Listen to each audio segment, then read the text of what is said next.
Fala galera, antes de começar o corte, lembrar vocês que a Betfair é patrocinadora do Futebolaço Podcast. Você aí que é bom de palpite, corre lá na Betfair. Ao se cadastrar na Betfair, o link tá aqui na descrição do vídeo e no primeiro comentário fixado. Você ganha aí R$600 para fazer apostas grátis e nos 40 primeiros dias após se cadastrar, se você errar a sua primeira aposta, você não perde dinheiro, ele volta para você. Então corre na Betfair, que é a maior do planeta e tá fechado com o Futebolaço Podcast. E agora, vamos pro corte. A gente comentou na segunda-feira aqui, um dia antes do sorteio da Copa do Brasil, a questão da expectativa para o sorteio. Até falei que, na minha opinião, a partir dessas quartas de final, o Vasco já começa a entrar como azarão.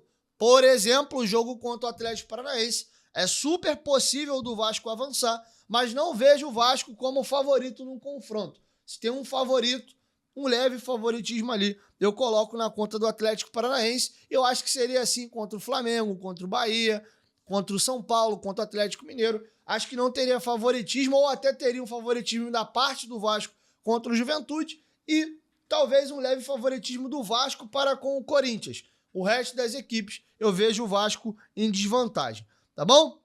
Sobre o adversário, e até para poder dar a minha opinião aqui, a gente até brincou, pedi para vocês deixarem nos comentários os 3 adversários que vocês mais gostariam de pegar, e os times que mais saíram foram Juventude, Corinthians e Atlético Paranaense. Pelo termômetro da galera, não era o favorito era o Juventude, depois o Corinthians, mas o Atlético Paranaense estava numa tabela média entre os piores e os melhores. O Atlético Paranaense ficou meio que ali no meio do caminho. É um confronto, galera, que eu acredito que vai ser decidido nos mandos de campo. Foi até bom, na minha visão, o Vasco fazer o primeiro jogo em São Januário. Eu normalmente gosto de decidir em casa. Porém, por que eu acho que foi melhor o Vasco jogar o primeiro jogo em São Januário? Porque, historicamente, o Vasco vence o Atlético Paranaense em São Januário. E como é um confronto que dificilmente o Atlético ganha aqui e dificilmente o Vasco ganha lá, se der a lógica, o normal, a tendência, pela história, tá?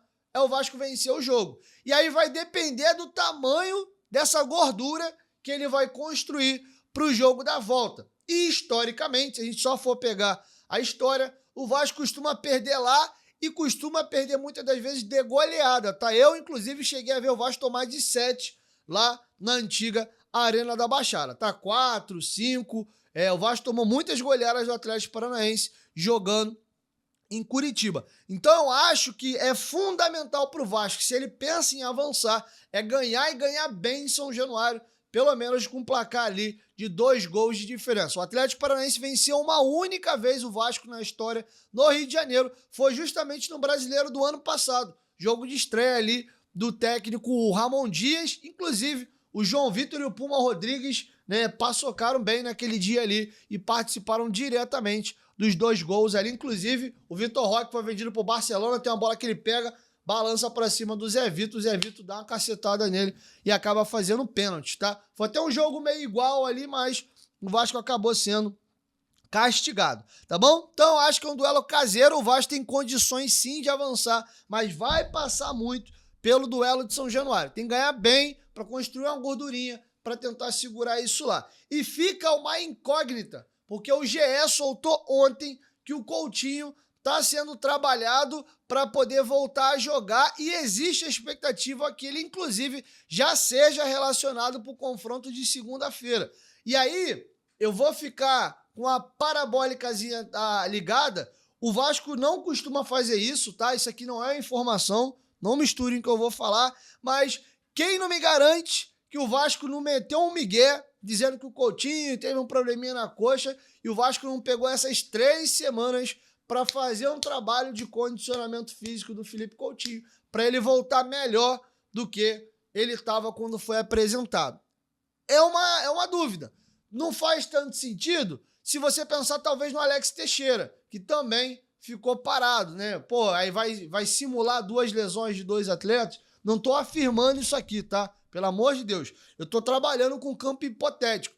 E me chama a atenção, o Payet retornou da contusão melhor do que ele estava antes. Então, quem sabe o Coutinho, caso tenha de fato ocorrido a lesão, ele tenha feito um trabalho físico extra e volte na ponta dos cascos. E o Coutinho, se tiver aí 60%, 70% nas condições, bem melhor do que ele estava quando fez os primeiros jogos até a contusão, quem sabe ele não pode ser o fator desequilibrante a favor do Vasco a partir dessas quartas de final, tá bom? Então vamos aguardar cena dos próximos capítulos. E aí, galera, chegou até o final do corte, aproveita, dá essa moral e se inscreve. Nós gravamos novos episódios toda semana e os nossos cortes vão ao ar todos os dias. Então, se inscreve no Futebolaço Podcast para ter mais conteúdo e até o próximo corte.